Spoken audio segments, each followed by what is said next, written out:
You may have heard a lot about rewilding recently. It conjures up visions of vast landscapes, reintroductions of wolves, great herds of bison. It's the most important message we can hear at the moment, that nature can restore itself given the chance. But it doesn't have to be at vast scale, and it doesn't have to be in the middle of nowhere. Rewilding can happen in your own backyard, in an urban park, anywhere there's a tiny patch of space for it. And it can happen really fast. And that's transformative, not just for nature and the climate, but for ourselves. How do I know? Well, for the past couple of decades, I've been helping to rewild big and small. When my husband was 21, he inherited 3,500 acres of farmland in the busy southeast of England. Knepp Estate is on the worst possible land for intensive agriculture. It was already losing money. But Charlie had trained as a farmer, and so for 17 years, he tried to turn it around. By 1999, we were £1.5 million in debt. We knew we had to do something radically different. We wanted to work with nature rather than battling against it all the time. We began to rewild. Europe, like Africa and all the other continents of the world, was once home to vast numbers of free-roaming animals that we hunted to extinction or close to it. Their disturbances shaped the land. They cleared forests, they opened up wetlands and created grasslands, they stimulated the soil, they spread seeds. We were really excited by large-scale rewilding projects happening in Europe that were showing that by introducing these animals back into the landscape, that nature could recover, that biodiversity could rocket. But could it actually happen at smaller scale? Could it happen on a farm like ours that had been ploughed and drenched with chemicals for decades? Could we bring our own land back to life? The first steps were so much fun. We pulled up all the internal fences, we smashed up the Victorian drains, we allowed the water to sit where it had always wanted to sit, and the fields began to scrub up with thorny bushes, and soon trees began to recolonize. And then we ring-fenced the whole area and began to introduce our free-roaming animals. Old English Longhorn cattle for their extinct ancestor, the aurochs. Exmoor ponies for the extinct tarpan. Tamworth pigs for wild boar. Red and fallow deer. And eventually, beavers. The results were beyond our wildest dreams. Everywhere these animals went, life surfaced in their wake. Our land became a kaleidoscope of complex, shifting habitats, the kind of messy margins that wildlife loves. Soon we were hearing nightingales and turtle doves, birds on the verge of extinction in Britain. We had bats and owls and dung beetles and butterflies homing in on us as if out of nowhere.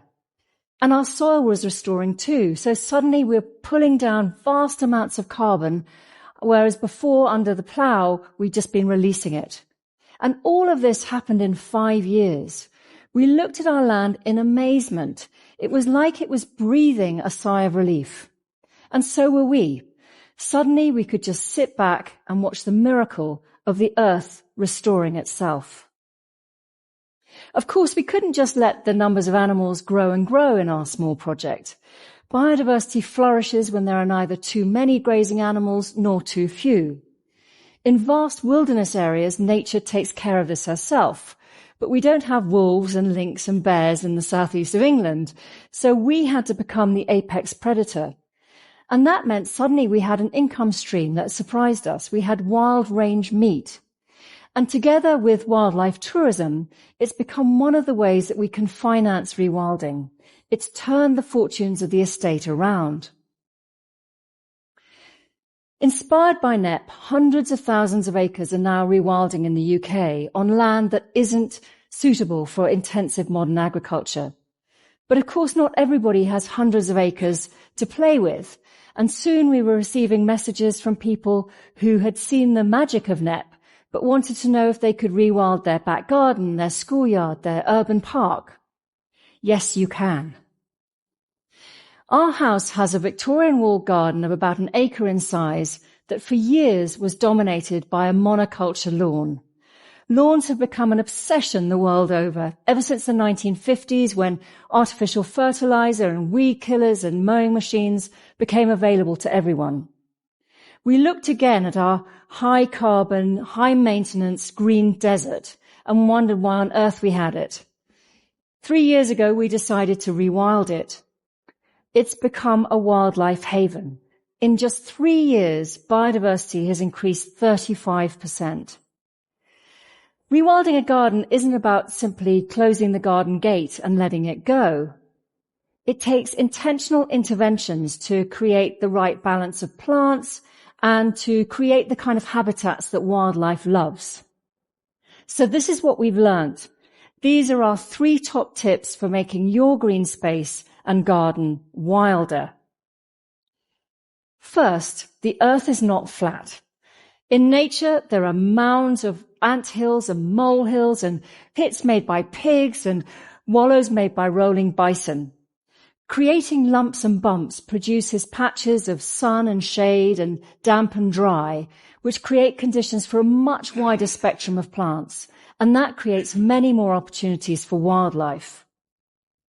We happened to have some old farm buildings that we were demolishing nearby, so we asked the diggers if they would come and dump hundreds of tons of crushed brick and concrete onto our perfected lawn. You may have a patio or a piece of concrete or tarmac that you can pull up. Crush it up and mix it with sand, and you have the perfect free-draining medium for a dry garden. In a dry garden, you can have plants like wildflowers that really love poor soil conditions. And because you're not having to water and fertilize, you're saving yourself a lot of time and money, but you're also helping the planet. We've planted 1,100 different plants, mostly from arid parts of the world. But you don't have to have that many. You can make an enormous impact just by choosing plants that insects love, and by extending the pollinating and nectar season, and supporting forgotten creatures like night-flying moths, some of our greatest pollinators. And all of these plants are rubbing shoulders with our native self-seeding wildflowers. We vowed never to use the word weed again. You can learn to love your dandelions and clover. Second, think like a herbivore. When the job of a gardener is never to allow one single plant to dominate. If you do, you lose all those plants that are creating species richness in your garden. So when you're pulling out the thugs, think of yourself as a wild boar, rootling out those docks and thistles. And when you're pruning your roses or your climbers, you're the nibbling teeth of a deer. Thinking of yourself as an animal in an ecosystem is incredibly freeing. It allows you to become more holistic and organic. It allows you to get messier. There's still room for a lawn in the wilder garden, but think of it as part of the mosaic. Consider a wildflower or a chamomile lawn. And when you mow, be the cow. Graze very tightly in some areas, but allow others to stay long, providing protection for small mammals and birds. Mix it up. Grow a Mohican. Finally, find life in death. In nature, death is a primary source of life, but in a garden we get rid of anything that dies. Leaving dead wood and piles of leaves is fantastic habitat, but it also creates natural fertilizer for next year's growth. And leaving seed heads instead of obsessively deadheading provides really important food for birds over winter. In the UK, we have 23 million private gardens, covering an area 4.5 times the amount of land that is designated to national nature reserves. And most of those gardens are dominated by a green desert lawn. Imagine if all those gardeners thought differently, if they put away the artificial fertilizer and the herbicides and began to think of themselves as a keystone species, as a mole or an ant or an earthworm.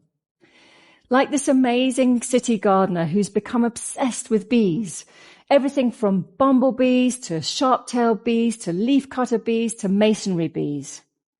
We tend to think of bees as aggressive and scary, But if you watch them, they're just gentle, sensitive creatures going about their business. You can fall in love with them. This is our neighbour's garden, now attracting nightingales and tawny owls.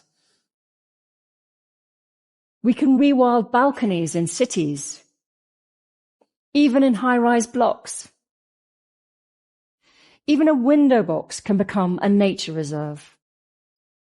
And cemeteries and churchyards and bus shelters and whole streets. We can rewild our public monuments. This is the Tower of London, now a wildflower meadow heaving with bees. And this is the Field Museum in Chicago, once a green desert and now a vital food stop for birds on migration. We can have whole tower blocks erupting in plants, bringing life to our windowsills, capturing carbon, producing oxygen, cleaning the air, insulating us in winter, cooling us down in summer. So much of rewilding is about changing the aesthetic. It's about questioning what we've always been taught to think of as beautiful and normal and stable. It's about shedding our obsessions, particularly our desire to be always in absolute control. Rewilding is about embracing the messy and the unpredictable. It's about letting go. It's about rewilding ourselves. Thank you.